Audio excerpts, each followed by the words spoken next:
അത് യേശുക്രിസ്തുവിന്റെ ജീവിതത്തിൽ സംഭവിച്ചത് ഇന്ന് മുഴുവൻ ജനതയ്ക്കും സംഭവിച്ചു കൊണ്ടിരിക്കുന്നു എന്നുള്ളത് ഒരു സത്യം ഇവിടെ നമുക്ക് തിരിച്ചറിയേണ്ടിയിരിക്കും. ഇന്ന് നാം ചിന്തിക്കാൻ പോകുന്നത് അതിപ്രധാനമായ 3 വലിയ പ്രലോഭനത്തെ കുറിച്ചാണ്. യേശുവിന്റെ പ്രലോഭനങ്ങളെ കുറിച്ച് ശക്തമായ നിലയിൽ നമ്മൾ പഠിക്കാനുണ്ട്. യേശു നമ്മളെ പോലെ ഒരു മനുഷ്യനായി തന്നെ എന്ന് ഇവിടെ ഉറപ്പിച്ചു പറയുന്നു. നമ്മളെ പോലെ പരീക്ഷിക്കപ്പെട്ടു. എബ്രായർ ലേഖനം 4:15 അതാണ് പറയുന്നത്.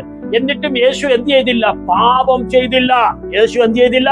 പാപം ചെയ്തില്ല. ഭൂമിയിലെ മുഴു ശക്തിയുടെയും ഉടമസ്ഥനായ പിശാച് യേശു എന്ന കഥാപാത്രത്തെ ശക്തമായി പരീക്ഷയ്ക്ക് വിധേയപ്പെട്ടുവെങ്കിലും ആ പരീക്ഷകളിലെല്ലാം ആത്യന്തിക വിജയം യേശു പ്രാപിച്ചെടുത്തു. വചനം പറയുന്നു, ആ പരീക്ഷകളിൽ ഒന്നും അവൻ പിശാചിന് കീഴ്പ്പെട്ടില്ല എന്ന് പറഞ്ഞു കഴിഞ്ഞാൽ പാപം ചെയ്തില്ല എന്ന് ഇവിടെ തറപ്പിച്ചും വ്യക്തമായും പറയുന്നു. അതിന് യേശു കർത്താവ് ആത്യന്തികമായ വിജയം എടുക്കാൻ കാരണം തന്നിലുള്ള തിരുവെഴുത്താണ്, തന്നിലുള്ള ദൈവത്തോടുള്ള അനുസരണമാണ്, തന്നിലൂടെയുള്ള ദൈവിക ആരാധനയാണ് എന്ന് നമുക്ക് നിസ്സംശയം ഇവിടെ പ്രസ്താവിക്കപ്പെടാൻ കഴിയും. അതുകൊണ്ട് പ്രിയമുള്ളവരെ, ഈ 3 അതിശക്തമായ പ്രലോഭനങ്ങളിൽ 1 യോഹന്നാൻ സുവിശേഷത്തിൽ 2-ാം അധ്യായം 16-ാം വചനത്തിൽ അപ്പോസ്തലനായ യോഹന്നാൻ പറയുന്നത് പോലെ ലോകത്തുള്ളതൊക്കെയും എന്താണ്? ജഡമോഹം, കൺമോഹം, ജീവനത്തിന്റെ പ്രതാപം. ഇത് പിതാവിൽ നിന്നല്ല എന്നും അത് ലോകത്തിൽ നിന്നത്ര എന്ന ശക്തമായ ഭാഷയാണ് പറയുന്നത്. അപ്പോൾ ജഡമോഹം, കൺമോഹം, ജീവനത്തിന്റെ പ്രതാപം എന്ന് പറയുന്ന അപ്പോസ്തലനായ യോഹന്നാന് ശക്തമായി ഈ 3 വിധ പ്രതിഭാസങ്ങളെ ഉദ്ധരിച്ചുകൊണ്ട് ലോകം നമുക്ക് നൽകുന്ന പരീക്ഷകളെ ഇവിടെ വിശദീകരിക്കുകയാണ്. അപ്പൊ ഈ പ്രലോഭനത്തിന് മേൽ അത്യന്തികമായ ഒരു വിജയമുണ്ട് എന്നിവിടെ ഉറപ്പിക്കുന്നു. യേശു നടന്ന വഴിയിലൂടെ നാം നടക്കുക എന്നുള്ളതേ ഉള്ളൂ ഇവിടെ അർത്ഥമാക്കുക. അതുകൊണ്ട് മത്തായിയുടെ സുവിശേഷം 4-ാം അധ്യായം 1 മുതൽ 11 വരെയുള്ള ഈ മരുഭൂമി നേരിട്ട 3 വലിയ പ്രലോഭനങ്ങളിൽ തിരിച്ചറിയേണ്ട ഒരു ദൈവിക സന്ദേശമുണ്ട്. യോഹന്നാൻ അപ്പോസ്തലൻ അത് ഇവിടെ ഓർമ്മിപ്പിക്കാനിടയായി. 1 യോഹന്നാൻ 2:16 പറയുന്നത് പോലെ ജഡമോഹം, കൺമോഹം, ജീവന പ്രതാപം എന്നുള്ള ഈ 3 ശക്തമായ പരീക്ഷകളാണ് യേശുവിന് അഭിമുഖീകരിക്കേണ്ടി വന്നത്. ഈ പരീക്ഷകളിൽ യേശു ശക്തമായി വിജയിക്കാനിടയായി എന്ന ഒരു ശക്തമായ മാതൃക നമുക്ക് യേശു നൽകി തരുന്നു. എത്ര പേർ ആമേൻ പറഞ്ഞ് ദൈവത്തിന് സ്തുതിക്കാൻ കഴിയും? ഹല്ലേലൂയ. അതുകൊണ്ട് ലോകം അതിന്റെ മോഹങ്ങളും ഒഴിഞ്ഞു പോകും. ദൈവസ്ഥം ചെയ്യുന്നവരോ എന്നേക്കും ജീവിക്കും, എന്നേക്കും ജീവിക്കും. ഇവിടെ ദൈവത്തിന്റെ ഇഷ്ടം ചെയ്യുക എന്നുള്ള ഒരു വലിയ പ്രാധാന്യതയെ കുറിച്ചാണ് ഇവിടെ പറയുന്നത്. അപ്പൊ ഒഴിഞ്ഞു പോകുന്നത് എന്താണ്? ജഡമോഹം, കൺമോഹം, ജീവന പ്രതാപം. അതുകൊണ്ട് തിരുവനന്തപുരത്ത് പറയുന്നു, ലോകവും അതിന്റെ മോഹവും ഒഴിഞ്ഞു പോകും. ആകയാൽ പ്രിയമുള്ളവരെ, നമുക്ക് ഈ 3 വമ്പിച്ച പരീക്ഷകളെ ജയിക്കാൻ കഴിയുമെന്ന് ഇവിടെ ഉറപ്പിച്ച് പ്രസ്താവിക്കപ്പെടുകയാണ്. 1-ാമത്തെ പ്രലോഭനം നമുക്കറിയാം. മത്തായിയുടെ സുവിശേഷം 4-ാം അധ്യായം 3-ാം വചനം ശ്രദ്ധിച്ചു കേൾക്കുക. മത്തായിയുടെ സുവിശേഷം 4-ാം അധ്യായം 3-ാം വചനം എന്താണ് അവിടെ പറയുന്നത്? നീ ദൈവപുത്രനാണെങ്കിൽ ഈ കല്ലുകൾ അപ്പമാകുവാൻ കൽപ്പിക്കുക. അപ്പോൾ 3-ാം അധ്യായത്തിന്റെ അവസാന ഭാഗങ്ങളിൽ നാം വായിച്ചതുപോലെ സ്വർഗത്തിലെ തമ്പുരാൻ സർട്ടിഫിക്കറ്റ് ചെയ്ത് യേശുവിനെ അനുഗ്രഹിച്ചുകൊണ്ട് പറയുന്ന പദം എത്രയോ ശ്രദ്ധേയമാണ്. സ്വർഗത്തിൽ നിന്ന്, ഇവൻ എന്റെ പ്രിയപുത്രൻ, ഇവനിൽ ഞാൻ പ്രസാദിച്ചിരിക്കുന്നു. അപ്പോൾ ദൈവത്തിന്റെ പുത്രനാണ് യേശു എന്ന് ശബ്ദത്തോടെ, ഇടിമുടക്കത്തോടെ പ്രസ്താവിച്ചിരിക്കുകയാണ്. ആ പദം ഊന്നിക്കൊണ്ടാണ് ഈ 4-ാം അധ്യായത്തിൽ പിശാച് പറയുന്നത്, നീ ദൈവപുത്രനെങ്കിൽ. വാസ്തവത്തിൽ യേശു ദൈവപുത്രനാണോ? ആണ്. പിന്നെ എന്താണ് ഇവിടെ ഇങ്ങനെ പിശാച് ചോദിക്കുന്നത്? അവനിൽ ഒരു സംശയം ഉണ്ടാക്കാൻ ശ്രമിക്കുകയാണ്.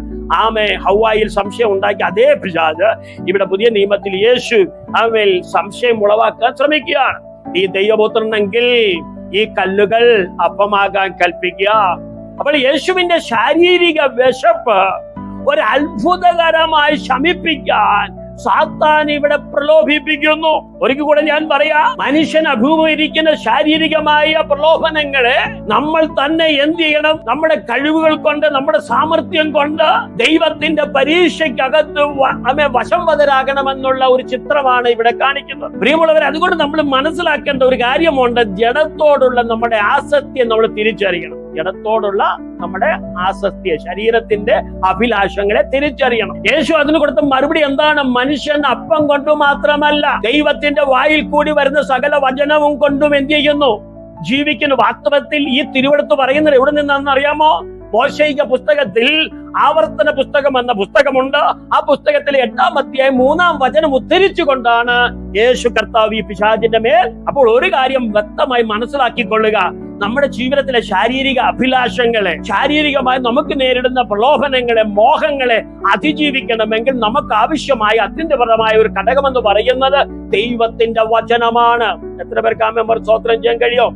അതുകൊണ്ടാണ് തിരുവെഴുത്തുകളെ പഠിക്കുകയും തിരുവെഴുത്തുകളെ ഹൃദയത്തിൽ സംഗ്രഹിക്കുകയും രാപ്പകൽ ദൈവത്തിന്റെ വചനത്തെ ധ്യാനിക്കുന്ന മനുഷ്യൻ ഭാഗ്യവാൻ എന്നൊക്കെ സങ്കീർത്തനം 1:1 പറയുന്നത്. അതുകൊണ്ട് ദൈവവചനം എന്ന ഒരു സത്യം നമ്മുടെ ഹൃദയത്തിൽ പതിയണം. മെക്കാനിക്കൽ എഞ്ചിനീയർ അവൻ തന്റെ കഴിവ് തെളിയിക്കുന്നു. കമ്പ്യൂട്ടർ എഞ്ചിനീയർ കമ്പ്യൂട്ടർ എഞ്ചിനീയറിൽ അവൻ തന്റെ കഴിവ് തെളിയിക്കുന്നു. MBBS ആയി പഠിക്കുന്ന ഒരു കുട്ടിയെ സംബന്ധിച്ചിടത്തോളം ശരീരത്തിന്റെ എല്ലാ ഭാഗങ്ങളും പേരുകൾ പഠിച്ച അവൻ എല്ലാവിധമായ സംവിധാനങ്ങളെ ഗ്രഹിച്ചുകൊണ്ട് ശരീരഘടനകളെ മൊത്തമായി മനസ്സിലാക്കി അതിന് വേണ്ട സൊല്യൂഷൻ എല്ലാം കണ്ടുപിടിച്ച് അവർ നല്ലൊരു കഴിവ് അപ്ഡേറ്റ് ചെയ്യുകയാണ്. അതുകൊണ്ട് ഇവിടെ നമ്മുടെ ശരീരത്തിലുള്ള മനസ്സിലുള്ള ചിന്തകളെ, വിചാരങ്ങളെ എല്ലാം ഗ്രഹിച്ചുകൊണ്ട് സൂക്ഷ്മ പരീക്ഷയോടെ നിരീക്ഷണം ചെയ്യുന്ന ഒരു ഘടകമാണ് ദൈവവചനം. പറയാൻ സ്തോത്രം ചെയ്തുകൊണ്ടിരുന്നതാണ്. ഹല്ലേലൂയ. അതുകൊണ്ട് നമ്മൾ റിസർച്ച് ചെയ്യണം. നമ്മുടെ ചിന്തകളെ, നമ്മുടെ വിചാരങ്ങളെ, നമ്മുടെ നിരൂപണങ്ങളെ, നമ്മുടെ സ്വഭാവത്തെ റിസർച്ച് ചെയ്യണം. എങ്ങനെ റിസർച്ച് ചെയ്യണം? ദൈവവചനത്താൽ റിസർച്ച് ചെയ്യണം. അങ്ങനെ ദൈവവചനത്താൽ റിസർച്ച് ചെയ്ത് ഒരു നല്ലൊരു ആത്മാവിനെ എവിടേക്ക് കൈമാറ്റം ചെയ്യണം? സ്വർഗത്തിലെ ദൈവത്തിങ്കിലേക്ക് കൈമാറ്റം. ഹല്ലേലൂയ. നമുക്ക് നമ്മുടെ ഇഷ്ടത്തിന് പോകാൻ കഴിയുകയില്ല. സ്വഭാവങ്ങളെ, നമ്മുടെ വിചാരങ്ങളെ, നമ്മുടെ ചിന്തകളെ, നമ്മുടെ നിരൂപണങ്ങളെ ദൈവവചനത്താൽ തന്നെ റിസർച്ച് ചെയ്യണം. അതിനെ ശുദ്ധീകരിച്ചെടുക്കണം. 7 പ്രാവശ്യം ശുദ്ധി ചെയ്ത വചനം കൊണ്ട് നമ്മുടെ അന്തരാത്മാവിനെ ശുദ്ധീകരിച്ചെടുക്കണം. ഓക്കെ, അപ്പൊ ദൈവവചനം കൊണ്ടാണ് എന്ത് ചെയ്തത്? പിശാചിനോട് ശാരീരികമായ അസത്യയെ ജയിപ്പാൻ ആർക്ക് കഴിഞ്ഞത്? യേശുക്രിസ്തുവിനെ കഴിഞ്ഞത്. അതുകൊണ്ട് യേശുക്രിസ്തു ദൈവപുത്രൻ എന്ന് സാത്താനെ തെളിയിച്ചു കൊടുക്കണം. ഞാനൊരു ദൈവ പൈതലാണെന്ന് സാക്ഷ്യപ്പെടുത്തണമെങ്കിൽ ഈ ലോകത്തിലെ മനുഷ്യരുടെ സർട്ടിഫിക്കറ്റ് ആവശ്യമാണോ? നമ്മളോട് തന്നെ ചോദ്യം ചെയ്താട്ട് നമ്മളെ തന്നെ കാണുവാനും തിരിച്ചറിയുവാനും രൂപാന്തരപ്പെടുത്തുവാനും ഒരു ദൈവ പൈതലെ തീരുവാൻ നാം ദൈവത്തോട് ചേർന്ന് നിന്നുകൊണ്ട് വചനത്തിന്റെ സാന്നിധ്യത്താൽ മെനഞ്ഞെടുക്കുന്ന ജീവിത രൂപരേഖ അതിനെ ചോദ്യം ചെയ്യുവാൻ ഈ ലോകത്തിൽ ഒരു മനുഷ്യർക്ക്, ഒരു ശക്തിക്കോ കഴിയത്തില്ല. അതുകൊണ്ട് ഒരുവനെ ദൈവത്തോട് അടുപ്പിക്കുന്നത് ദൈവത്തിന്റെ വചനമാണ്. നീ ദൈവപുത്രനെങ്കിൽ, നീ ഒരു ദൈവ പൈതലെങ്കിൽ, നീ ഒരു പാസ്റ്ററെങ്കിൽ, നീ ഒരു വിശ്വാസിയെങ്കിൽ ജീവിതത്തിന് നടുവിൽ ചോദ്യങ്ങളാണ് ഇങ്ങനെ ഉത്തരിക്കുന്നത്. അതുകൊണ്ട് നമ്മുടെ ആത്യന്തികപരമായ നമ്മുടെ ജീവിതത്തിന്റെ നിർണായക ഘട്ടം എന്ന് പറയുന്ന ജീവിത ശൈലികൾ, സ്വഭാവങ്ങൾ, അനുഭവങ്ങൾ ഇത് ക്രിസ്തുവുമായി താതാത്മ്യപ്പെടുത്തി രൂപപ്പെടുത്തി ദൈവത്തോട് ചേർത്ത് നിർത്തേണ്ടത് നമ്മുടെ ഓരോരുത്തരുടെയും വ്യക്തിപരമായ ഘടകമാണ്. അത് തിരിച്ചറിയുക. അതുകൊണ്ട് ദൈവവചനത്തിൽ വേണം നാം ജീവിക്കുവാൻ. ദൈവവചനത്തിലുള്ള ഒരു ജീവിതമാണ് നമുക്ക് ആവശ്യം. ലോകത്തിലുള്ള മനുഷ്യരുടെ പുസ്തകത്താളുകളിലുള്ള അറിവുകളിലല്ല നാം ജീവിക്കേണ്ടത്. ദൈവവചനത്തിലുള്ള അറിവുകളാലാണ് നാം ജീവിക്കേണ്ടത്. യേശു അതുകൊണ്ടാണ് ആവർത്തന പുസ്തകം 8-ാം അധ്യായം ഉദ്ധരിച്ചുകൊണ്ട് തന്നെ സംസാരിച്ചത്. മനുഷ്യൻ അപ്പം കൊണ്ട് മാത്രമല്ല ദൈവത്തിന്റെ വായിൽ കൂടി വരുന്ന വചനം കൊണ്ട് ജീവിക്കുന്നു. അതുകൊണ്ട് വചനം കൊണ്ടുവേണം എന്ത് ചെയ്യുവാൻ? ശാരീരിക പ്രലോഭനങ്ങളെ അതിജീവിക്കുവാൻ. ഈ കാര്യം നമ്മൾ ഓർമ്മയിലിരിക്കുക. അതുകൊണ്ട് പ്രിയമുള്ളവരെ, നാം ജഡത്തിന്റെ പ്രലോഭനങ്ങളെ തിരിച്ചറിയണം. ജഡത്തിന്റെ പ്രലോഭനങ്ങൾ എന്താണ്? ഭക്ഷണം, ആനന്ദം, ലൈംഗികമായ ആസക്തി, സുഖം, ഇതൊക്കെ ഒരു പ്രത്യേക ഘടകങ്ങളാണ്. മദ്യം, മയക്കുമരുന്ന്, അശീലം, നമ്മുടെ ശരീരത്തെ സന്തോഷിപ്പിക്കുന്ന ഘടകങ്ങൾ എന്തൊക്കെയാണെന്ന് നാം കണ്ടുപിടിക്കുക. ശരീരത്തെ സന്തോഷിപ്പിക്കുന്ന ഘടകങ്ങൾ എന്തൊക്കെയാണ് നമ്മൾ കണ്ടുപിടിക്കണം. അത് ദൈവത്തോട് നിരപ്പിക്കുന്നതാണോ, അടുപ്പിക്കുന്നതാണോ, ചേർത്ത് നിർത്തുന്നതാണോ എന്ന് ഒന്ന് വിചിന്തനം ചെയ്താട്ട് അങ്ങനെ ദൈവത്തിന്റെ സന്നദ്ധിയിൽ ഒഴിവാക്കേണ്ടതെല്ലാം ഒഴിവാക്കണമെന്നുള്ള ഒരു തുറന്ന വാട്ടർ കൂളിങ്ങും വാർണിംഗുമാണ് ദൈവം നമുക്ക് നൽകുന്നത്. അതുകൊണ്ട് ഭക്ഷണം ആവശ്യമാണ്. അമിത ഭക്ഷണം, അമിതമായ ആനന്ദം, അമിതമായ സുഖ സൗകര്യം തേടിയുള്ള യാത്ര, അമിതമായ മദ്യപാനം, മയക്കുമരുന്ന്, അശ്ലീല ചിന്തകൾ, ജീവിതത്തിൽ ചേർച്ചയില്ലാത്ത ഒരുപാട് സമ്പ്രദായങ്ങൾ നിലനിൽക്കുന്ന ഈ ലോകത്ത് ശരീരത്തെ സുഖിപ്പിക്കുന്ന എല്ലാ സംവിധാനങ്ങൾ എന്തൊക്കെയാണ് തിരിച്ചറിഞ്ഞ് അതിന്റെ മേൽ ആത്യന്തികമായി വിജയം നേടുവാൻ കഴിയണമെങ്കിൽ ദൈവത്തിന്റെ വചനം ആവശ്യമാണ്. അതുകൊണ്ട് തിരിച്ചറിയുക. ശത്രു നമ്മുടെ ഹൃദയത്തിൽ മന്ത്രിക്കും. ഒരിക്കൽ കൂടി ആകട്ടെ, ഇതൊന്നും വലിയ കാര്യമല്ല. അല്പം മദ്യപിച്ച കുഴപ്പമില്ല, അല്പം കള്ളം പറഞ്ഞ കുഴപ്പമില്ല, അല്പം അവിഹിത ബന്ധം നടത്തിയ കുഴപ്പമില്ല, അല്പം പരദൂഷണം പറഞ്ഞ കുഴപ്പമില്ല, ഒരിക്കൽ കൂടി എന്ന് പറഞ്ഞ് ഹൃദയത്തിൽ മന്ത്രിച്ചുകൊണ്ട് അതൊന്നും കാര്യമല്ല എന്ന് പറയുന്ന മന്ത്രണത്തിന്റെ ശക്തി തിരിച്ചറിയണം, വിവേചിക്കണം. അതുകൊണ്ട് ദൈവത്തിന്റെ വചനം പറയുന്നു, ശരീരത്തെ മോഹിപ്പിക്കുന്ന എല്ലാ ചിന്തകളെയും വിചാരങ്ങളെയും നിരൂപണങ്ങളെയും കോട്ടകളെയും ഇടിച്ചു നിരപ്പാക്കണ ക്രിസ്തുവിന്റെ അനുസരണത്താൽ അവകളെ എല്ലാം അടിച്ചമർത്തണമെന്ന് ഈ വചനം നമ്മളെ ഓർമ്മിപ്പിക്കുകയാണ്. മനുഷ്യൻ അപ്പം കൊണ്ട് മാത്രമല്ല പ്രിയരെ, ദൈവത്തിന്റെ വായിൽ നിന്ന് വരുന്ന സകല വചനം കൊണ്ടും ജീവിക്കുന്നെന്ന് പറയണം. അതെ, എനിക്ക് TV ഇല്ലെങ്കിൽ ജീവിക്കാൻ കഴിയുമെന്ന് പറയണം. എനിക്ക് ഒരു നേരത്തെ ഭക്ഷണം ഇല്ലെങ്കിലും ജീവിക്കാൻ കഴിയുമെന്ന് പറയണം. എനിക്ക് സാലറി കുറഞ്ഞാലും എനിക്ക് ജീവിക്കാൻ കഴിയുമെന്ന് പറയാൻ കഴിയണം. എനിക്ക് സുഹൃത്തുക്കളും ബന്ധുക്കളും ഒന്നും ദൈവവചന നിമിത്തം എന്നോട് ചേർന്ന് നിൽക്കുന്നില്ലെങ്കിലും എനിക്ക് ജീവിക്കാൻ കഴിയുമെന്ന് പറയണം. ദൈവവചനത്താൽ ഈ ലോകത്തിൽ എനിക്ക് ജീവിക്കാൻ കഴിയും. ദൈവം അനുകൂലമെങ്കിൽ പ്രതികൂലമാറ്. ലോകം മുഴുവൻ നമുക്ക് അനുകൂലമായിരിക്കെ ദൈവം അനുകൂലമല്ലെങ്കിൽ നമ്മുടെ അവസ്ഥയെന്ന് ഓർത്തേ. എത്ര പേർക്ക് കാര്യങ്ങൾ മനസ്സിലായി? യേശു 40 ദിവസം ഉപവസിച്ചു അല്ലേ? അവൻ ശാരീരികമായി ദുർബലമായി തീർന്നു. അപ്പോൾ എന്താണ് സംഭവിക്കേണ്ടത്? പിശാചിന് കടന്നു വരാൻ നല്ലൊരു അവസരമായി അതെ യേശു ആത്മീയമായി ഉണരാനിടയായി. ദൈവത്തിന്റെ പ്രിയമുള്ളവരെ, ഇന്ന് രാത്രിയിൽ വചനം കേൾക്കുമ്പോൾ നാം തിരിച്ചറിയണം, ദൈവഗതത്തിന്റെ പുറത്ത് ആനന്ദവും ആശ്വാസവും രക്ഷപ്പെടലും തേടാനുള്ള പ്രലോഭന വഴികൾ അനവധിയാണ്.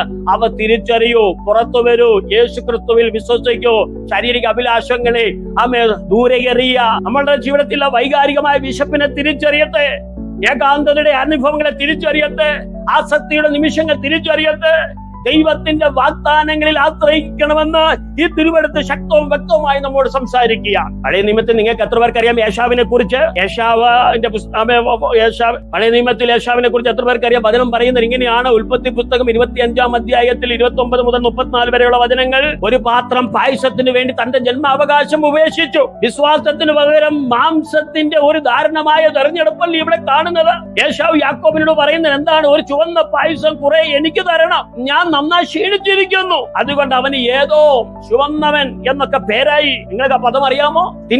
ഇവിടെ വചനം വായിക്കുന്നത് ഇങ്ങനെയാണ്. യാക്കോബ് വലിയ ബുദ്ധിമാനാ. അവൻ പറയുന്ന ഒരു പദം ഇങ്ങനെയാണ്, നിന്റെ ശ്രേഷ്ഠ അവകാശം എനിക്ക് വിൽക്ക എന്ന് യാക്കോബ് പറഞ്ഞു. അതിന് യേശാവ്, ഞാൻ മരിക്കേണ്ടി വരുമല്ലോ, ഈ ശ്രേഷ്ഠാവകാശം എനിക്ക് എന്തിന് എന്ന് പറഞ്ഞ് ആ ശ്രേഷ്ഠാവകാശം യേശാവിൻ്റെത് യാക്കോബിനെ വിൽക്കാനിടയായി. അവന് വേണ്ടുന്നത് വിശക്കുമ്പോൾ, ക്ഷീണിച്ചിരിക്കുമ്പോൾ, മരിക്കാറായ അവസ്ഥയിലായിരിക്കുമ്പോഴും അവന് വേണ്ടത് ഒരു നേരത്തെ ആഹാരമാണ്. എന്നാൽ സ്വർഗത്തിലെ ദൈവത്തിന്റെ വചനം നമ്മളെ പഠിപ്പിക്കുന്ന ഒരു സത്യമുണ്ട്. ഹല്ലേലൂയ. ദൈവത്തിന്റെ അവകാശത്തെ കേവലം ഹല്ലേലൂയ ഒരു നേരത്തെ ആഹാരത്തിന് വേണ്ടി വിറ്റുകളയരുത് എന്ന് പറഞ്ഞു കഴിഞ്ഞാൽ, ദൈവത്തിന്റെ അനുഗ്രഹങ്ങളെയും നന്മകളെയും സൗമ്യതയുടെയും താഴ്മയുടെയും വിശുദ്ധിയുടെയും നീതിയുടെയും സത്യസന്ധതയുടെയും ഫലങ്ങൾ കേവലം ഒരു കൂട്ടുകാരുമായിട്ടുള്ള ഇടപെടലിൽ നഷ്ടപ്പെട്ടു പോകരുത്. ലോകപരമായ ചിന്തകളാലും വിചാരങ്ങളാലും നഷ്ടപ്പെട്ടു പോകരുത്. ജനത്തെ സന്തോഷിപ്പിക്കുന്ന മോഹങ്ങളാൽ നമ്മുടെ അനുഗ്രഹങ്ങൾ അവകാശങ്ങൾ നഷ്ടപ്പെട്ടു പോകരുത്. യേശാവ് പറയുന്നു, എനിക്കെന്തിന് ശ്രേഷ്ഠ അവകാശം, എനിക്ക് ഇവിടെ ശ്രേഷ്ഠ അവകാശം വേണ്ട എന്ന് പറഞ്ഞ് തനിക്ക് വിശപ്പിന് വേണ്ടി പായസം തിന്നുകൊണ്ട് അവകാശത്തെ അലക്ഷ്യമാക്കി കളഞ്ഞു. ഇവിടെയൊക്കെ നമ്മൾ പഠിപ്പിക്കുന്ന ഒരു പാഠം ഇതാണ്. ഈ ലോകത്തിലെ അനുഗ്രഹങ്ങളെക്കാൾ വളരെ വലുത് ആത്മീക അനുഗ്രഹമെന്ന് പരിശുദ്ധാത്മാവ് ഉപദേശിക്കുകയാണ്. നമ്മുടെ യാത്ര സ്വർഗത്തിലേക്കാണ്. നമ്മുടെ ലക്ഷ്യം സ്വർഗത്തിലെത്തുക എന്നുള്ളതാണ്. അതിനുവേണ്ടി ഭൂമിയിൽ ചെലവഴിക്കുന്ന സമയം വിശുദ്ധിയുടെയും നീതിയുടെയും സത്യസന്ധതയുടെയും നിമിഷങ്ങളാക്കി മാറ്റണം. ദൈവവചനത്തിന്റെ വാഗ്ദാനങ്ങൾ നിറവടിയായി നിവൃത്തീകരിക്കുവാൻ എന്തും വില കൊടുക്കാൻ തയ്യാറാകണം. ചിലപ്പോൾ സുഹൃത്തുക്കൾ നഷ്ടമാകും, സ്നേഹിതർ നഷ്ടപ്പെടുമോ? വചനം പറയുന്നത് ഇങ്ങനെയാണ്, എന്റെ നിമിത്തം മാതാപിതാക്കൾ നഷ്ടപ്പെടാം, എന്റെ വചന നിമിത്തം നിങ്ങൾക്ക് സുഹൃത്തുക്കൾ ബന്ധുക്കൾ നഷ്ടപ്പെടാം, എന്റെ വചന നിമിത്തം നിങ്ങളുടെ ജോബ് നഷ്ടപ്പെടാം, എന്റെ വചന നിമിത്തം നിങ്ങൾക്കുള്ള സകല അനുഗ്രഹങ്ങൾ നഷ്ടപ്പെടാം. എങ്കിലും ദൈവത്തിന്റെ വചനം പറയുന്നു, എന്നെ അനുഗമിക്കുവാൻ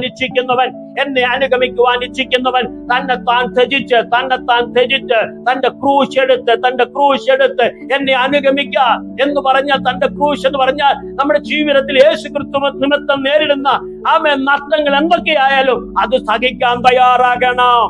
കംഫോർട്ട് സോണിൽ എത്രത്തോളം നാം ജീവിക്കാൻ കഴിയും? യഥാർത്ഥമായി ഒരു ദൈവ വൈതൽ ജീവിക്കാൻ തുടങ്ങിക്കേ സുഹൃത്തുക്കൾ നിങ്ങളിൽ നിന്ന് അകലുന്നത് നിങ്ങൾക്ക് കാണാൻ കഴിയും. സ്വന്തം മാതാപിതാക്കൾ നമ്മളെ ഉപേക്ഷിക്കുന്നത് കാണാൻ കഴിയും. അതുകൊണ്ട് കർത്താവ് നിമിത്തം എന്തെല്ലാം നഷ്ടമായാലും അതിന് പ്രതിഫലം തരുന്ന ദൈവം ഉയരത്തിലുണ്ടെന്ന് തിരിച്ചറിഞ്ഞ് വിശ്വാസത്തോടെ മുന്നോട്ട് പോകുക. പ്രിയമുള്ളവരെ, ശാരീരിക മോഹത്തെ ആമേൻ നീക്കം ചെയ്യുവാൻ നാം തയ്യാറാകട്ടെ. നമ്മളെ വിളിച്ച ദൈവം വിശുദ്ധൻ, അവൻ അവസാനം വരെ നമ്മോട് കൂടെ ഇരിക്കും. അതുകൊണ്ട് നമ്മുടെ സമയം നഷ്ടമാക്കി കളയരുത്. വളരെയധികം ശക്തിയോടുകൂടി ഈ ദിവസങ്ങളിൽ ആത്മീയമായി വളരുവാൻ, വചന പരിജ്ഞാനത്തിൽ വേരൂന്നി വളരുവാൻ, ദൈവിക അഭിഷേകത്തിൽ വേരൂന്നി വളരുവാൻ സമയം ചെലവഴിക്കൂ. വെറുതെ ഫേസ്ബുക്കും യൂട്യൂബും കണ്ട് ഹല്ലേലൂയ ഷോകളൊക്കെ കണ്ട് നമ്മുടെ ശരീരത്തെ നശിപ്പിച്ചു കളയരുത്. സമയം വെളിപ്പെട്ടതാണ്. സമയം തക്ക സമയത്ത് തിരിച്ച് അറിഞ്ഞ് വിശുദ്ധി ജീവിക്കുക. മനുഷ്യൻ അപ്പം കൊണ്ട് മാത്രമല്ല, ദൈവത്തിന്റെ വായിൽ കൂടി വരുന്ന സകല വചനം കൊണ്ടും എന്ത് ചെയ്യും? ജീവിക്കും എന്നുള്ള സത്യം നാം മറന്നുപോകരുത്. ഹല്ലേലൂയ. പിശാചിന് ഇട കൊടുക്കരുത്. ഈ ലോകത്തിലെ ആനന്ദത്തിനു വേണ്ടി ജീവിതം ഹല്ലേലൂയ വല്ലാതെ സമയം കളഞ്ഞ് നശിപ്പിച്ചു കളയരുത് എന്ന് ഒരു മുന്നറിയിപ്പ് നൽകിക്കൊണ്ട് ഞാൻ ഒന്നാം ഭാഗം വിടുകയാണ്. രണ്ടാമത്, ജീവിതത്തിന്റെ പ്രതാപം, അഭിമാനം. മത്തായിയുടെ സുവിശേഷം 4-ാം അധ്യായം 6-ാം വചനം പറയുന്നത് ഇങ്ങനെയാണ്: നീ ദൈവപുത്രനെങ്കിൽ, അവിടെ സംസാരിക്കുന്ന എന്താണ്? നീ ദൈവപുത്രനെങ്കിൽ ദേവാലയത്തിൽ നിന്ന് ഏറ്റവും ഉയർന്ന ഒരു സ്ഥലത്ത് കൊണ്ട് നിർത്തിയിട്ട് പറയുക, നീ ചാടുക. ദൈവത്തിന്റെ തിരുവെടുത്ത് പറയുന്നില്ലയോ? അവൻ തന്റെ ദൂതന്മാരോട് കൽപ്പിക്കൂ എന്ന് പറഞ്ഞാൽ നീ തകർന്നു പോകുകയല്ല, ഇല്ലാതാകുകയല്ല എന്നൊക്കെ വചനത്തിൽ പറഞ്ഞിട്ടില്ലയോ?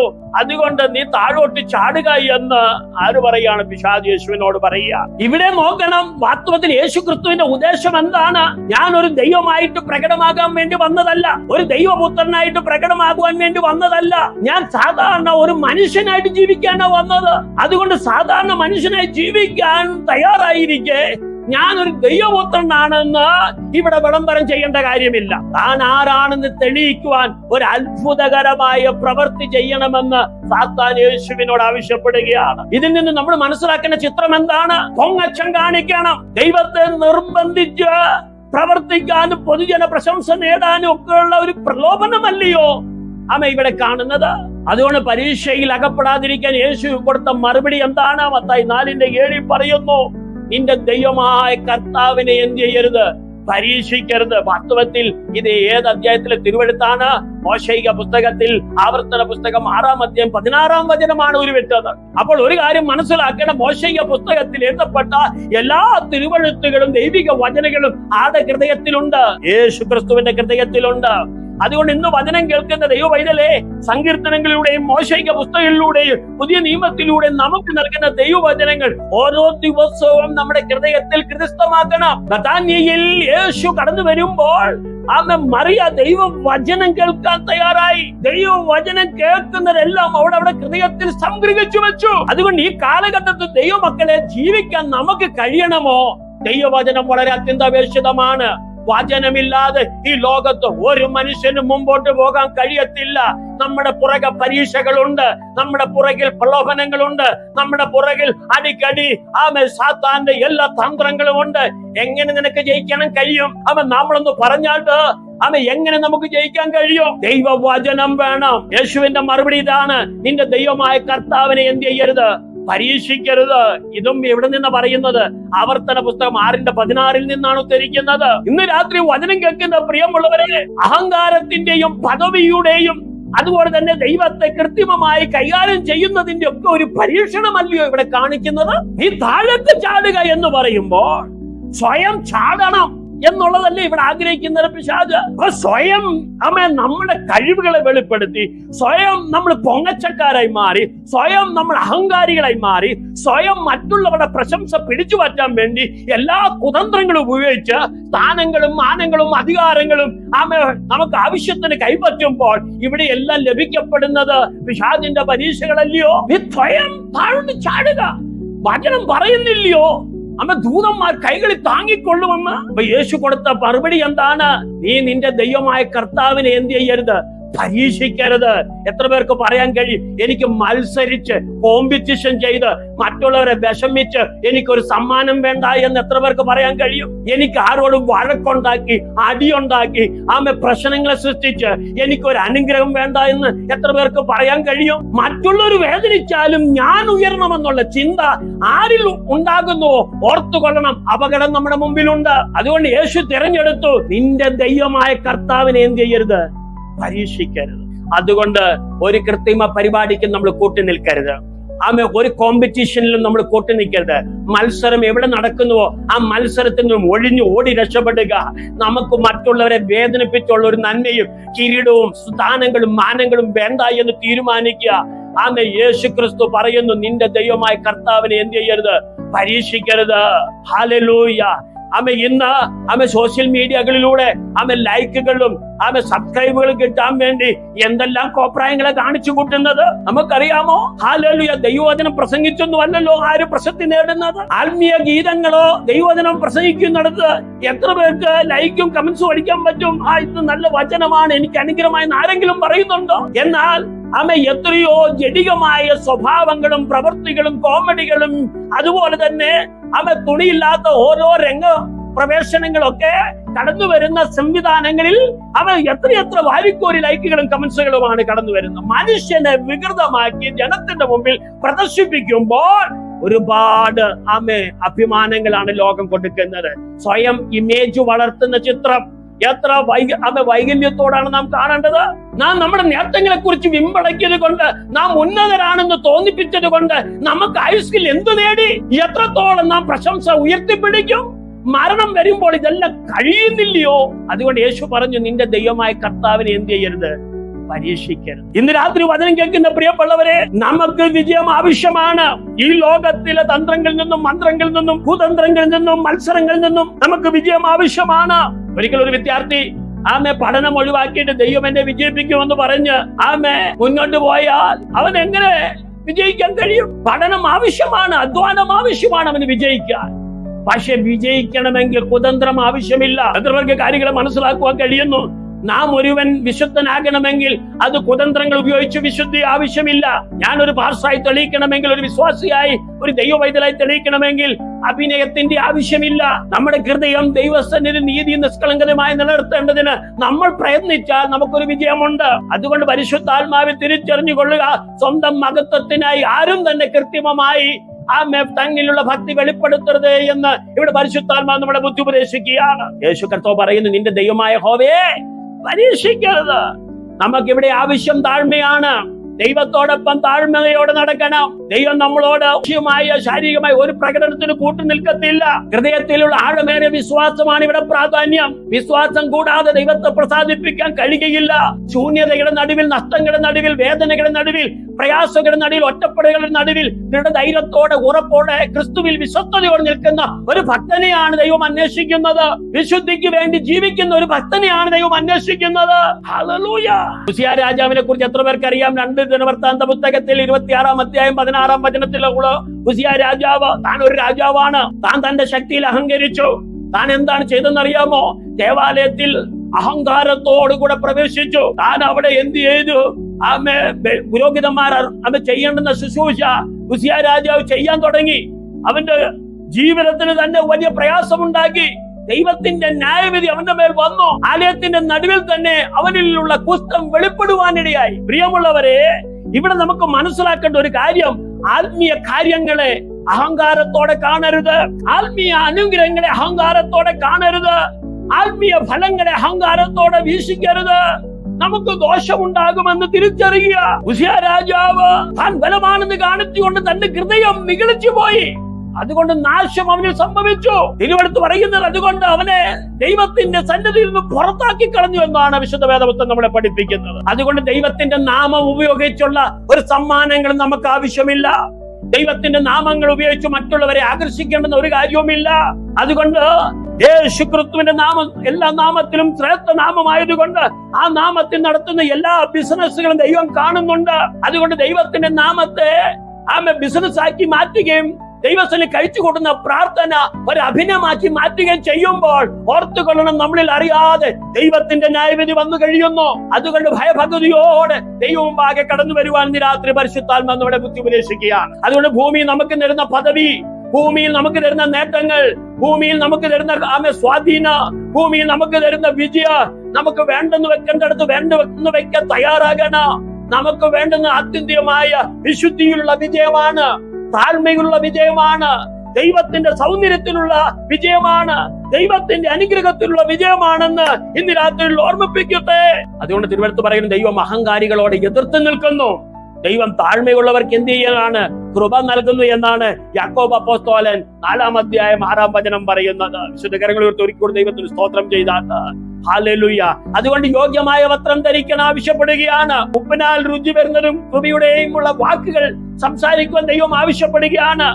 ഒരു വായിൽ നിന്ന് ശാപവും ഒരു വായിൽ നിന്ന് അനുഗ്രഹവും പുറപ്പെടുമോ? അതുകൊണ്ട് നമ്മുടെ നാവിനെ ശുദ്ധീകരിക്കണമെന്ന് പരിശുദ്ധാത്മാ ബുദ്ധി ഉപദേശിക്കുന്നു. നാം നമ്മുടെ ഹൃദയത്തെ ദൈവം ആകെ ഏൽപ്പിച്ചു കൊടുത്തുകൊണ്ട്, കർത്താവെ നീ എന്നിൽ വളരണമേ എന്ന് നമ്മൾ ആവശ്യപ്പെടണം. കർത്താവെ എന്നിലുള്ള ജഡം വളരാൻ അനുവദിക്കരുത്, എന്നിലുള്ള ദുഷ്ടത വളരാൻ അനുവദിക്കരുത്, എന്നിലുള്ള പാപ സ്വഭാവം വളരുവാൻ അനുവദിക്കരുത്.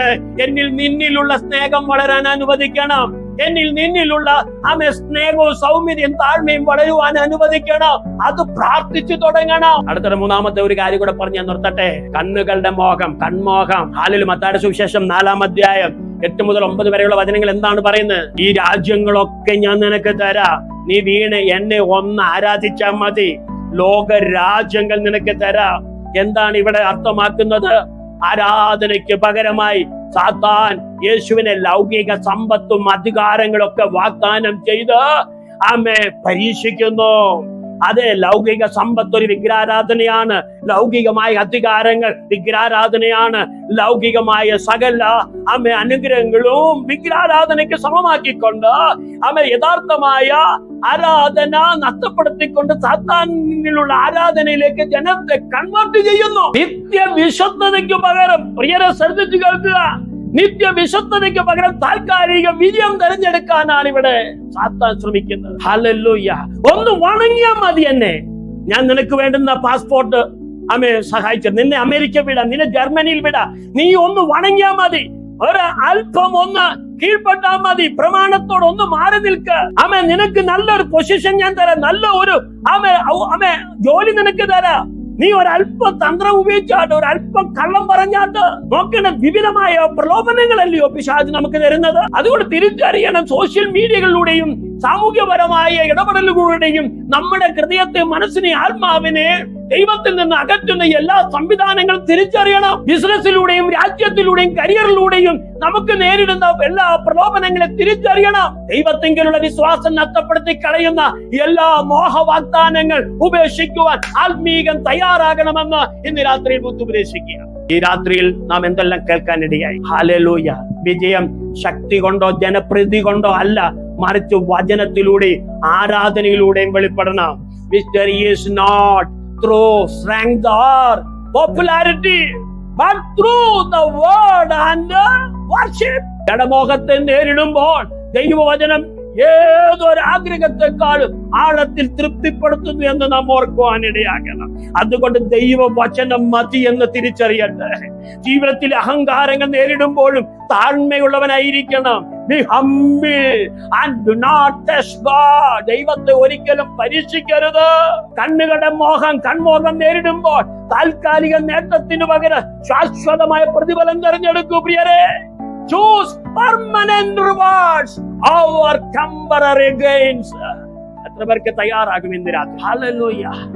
യേശു നമ്മുടെ മുൻപിൽ നടന്നതുകൊണ്ട്, ജയിച്ചതുകൊണ്ട് ഒരു കാര്യം തിരിച്ചറിയുക, വിജയം നമുക്ക് ലഭിക്കും. യേശു ക്രിസ്തുവിൽ വിജയം ലഭിച്ചുവെങ്കിൽ നിശ്ചയമായും എനിക്കും നിങ്ങൾക്കും ജഡമോഹത്തിൽ നിന്നും കൺമോഹത്തിൽ നിന്നും ജീവന പ്രതാപത്തിൽ നിന്നും വിജയം നേടുവാൻ കഴിയും. ഈ വചനങ്ങളെ കർത്താവ് നമ്മളെ ധാരാളമായി അനുഗ്രഹിക്കുമാറാകട്ടെ. അതുകൊണ്ട് തിരുവെടുത്ത് പറയുന്നു, നാം നമ്മുടെ ദൈവത്തെ സേവിക്കുകയും, നാം നമ്മുടെ ദൈവത്തെ അനുസരിക്കുകയും, നാം നമ്മുടെ ദൈവത്തെ ആരാധിക്കുകയും, നമ്മുടെ ജീവിതത്തെ ഒരിക്കൽ കൂടെ സമർപ്പിച്ചു കൊടുക്കുക.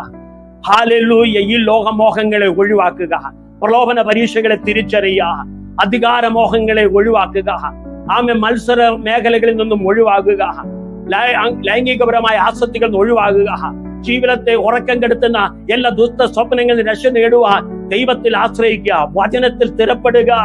യേശുവിന്റെ നാമത്തിൽ ഇന്ന് രാത്രി നിങ്ങളെ അനുഗ്രഹിച്ച് പ്രാർത്ഥിക്കുന്നു. നിങ്ങളെ ദൈവം സഹായിക്കും, നിങ്ങളെ ദൈവം ബലപ്പെടുത്തും. ദൈവമായ കർത്താവിനെ മാത്രം നമസ്കരിക്കൂ, വിശുദ്ധിയിലേക്ക് കടന്നു വരൂ. ഹല്ലേലൂയ.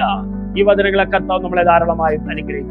ഞങ്ങൾ ഒരുമിച്ച് ജനത്തെ അനുഗ്രഹിച്ചു പ്രാർത്ഥിക്കും. ദൈവകൃപയുടെ മറവിൽ അങ്ങയുടെ ജനത്തെ അനുഗ്രഹിക്കണമേ. അവിടുത്തെ വചനത്തിൽ നിലനിന്നുകൊണ്ട് വിശുദ്ധിയിലും വേർപാടിലും ജീവിപ്പാൻ ഇന്ന് രാത്രിയിൽ ഒരിക്കൽ കൂടെ ദൈവം സഹായിച്ചാൽ യേശു കർത്താവ് ശാരീരികമായി ഹല്ലേലൂയ അഭിലാഷത്തെ ജയമെടുത്തതുപോലെ, കൺമോഹത്തിന്റെ അഭിലാഷത്തിന് ജയമെടുത്തതുപോലെ, ജീവനത്തിൻ്റെതാകേണ്ട ഉന്നമനമായ പ്രതാപത്തിൽ നിന്ന് ജീവിതത്തിന്റെ ഉന്നതമായ അവസ്ഥയിൽ നിന്ന് ജയമെടുത്തതുപോലെ ഇന്ന് രാത്രി സകലവിധ പരീക്ഷകളിൽ ജയമെടുക്കുവാൻ ദൈവം ഞങ്ങളെ സഹായിക്കണമേ. എല്ലാവരും ദൈവം അനുഗ്രഹിക്കണമേ. മഹത്വം കർത്താവിന് യേശു ക്രിസ്തുവിൻ തന്നെയുള്ള നാമത്തിൽ തന്നെ. ആമേൻ. God bless you. Hallelujah.